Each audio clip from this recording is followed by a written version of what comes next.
Well, good morning, guys. Good morning. And on this Wisdom Wednesday, I wanted to reach out momentarily to speak to my leaders today. Being a leader is one of the most important roles that you will ever have the privilege and the honor to engage in. As a leader, you're responsible for holding everything together no matter what.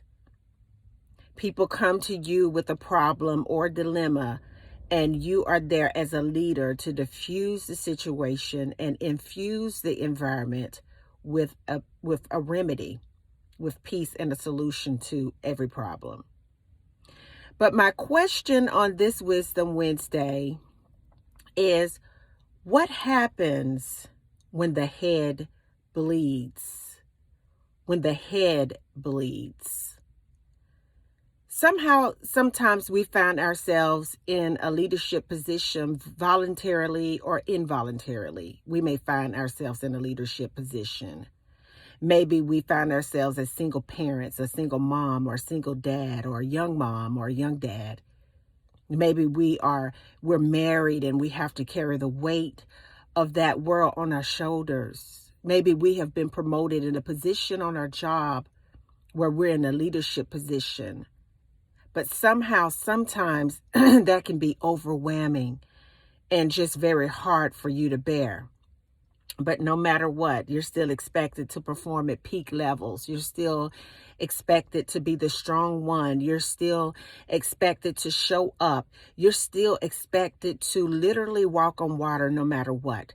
But my question today is for people who rely on leaders. What happens when the head bleed?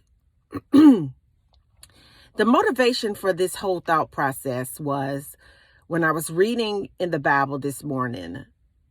Everybody talks about Jesus with the 5 loaves and the fish and all that. And everybody is so tuned in to Jesus's ability to feed this multitude of people.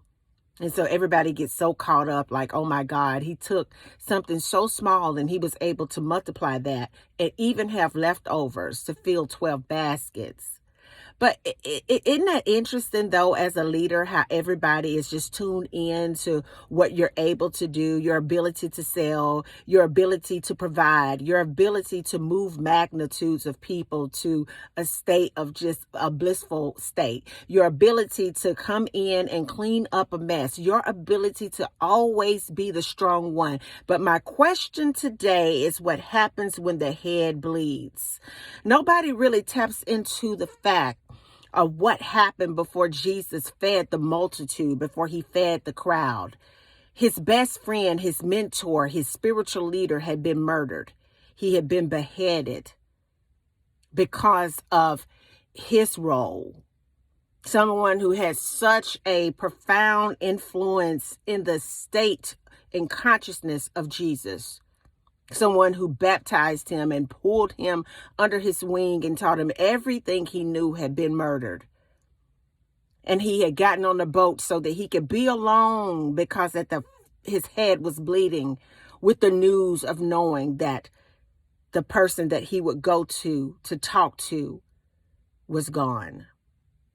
But no one cared about it because they knew that this was this man that had this supernatural anointing and this power on him to be able to cure people of their diseases, to be able to touch a blind person and they can see again, to be able to teach and move a multitude of people with such power that no one cared when his head bleed. And I just want to reach out to somebody today who may be in a leadership position. Maybe you've gotten some news today that shook you to your core. Maybe you're in the midst of a situation where you've been displaced and you just don't know what to do. Maybe you're at a place to where you just literally want to give up the leadership role because you don't feel like you can fulfill the destiny or the expectation all the time. People are pulling for you to do this and pulling for you to do that and wanting you to do this and wanting you to do that. And your life is in shambles. But what happens, though, when the head bleeds? And that's the question that I wanted to ask today on this Wisdom Wednesday. Because many of us are in a leadership position, voluntary or involuntary. Maybe, like I said, you have the weight of the world on your shoulders in some form of capacity today. But what happens to you when people are so attached to your gift? People are so attached to your supernatural abilities. People are so attached to your money. People are so attached to all the good things that you bring to the table that they forget that you are a human being too, that you have feelings and that you have emotions. And what I'm asking today is for people who depend on your leaders, have compassion and allow space of just peace and consideration for your leaders. And for leaders, I want you to know that you are very special to be selected to stand in that space.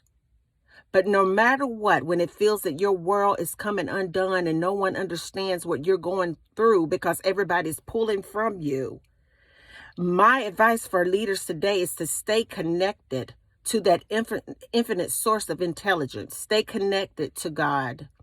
Continue to be in the whole flow of his frequency and of his love and his power to sustain you when those around you don't see you as a human being, but they're only attached to what you can provide in services, in leadership, in your gifts, in your talents. Stay connected to God, because no one cares when the head bleeds. I love you guys, and until the next video, peace. Bye now.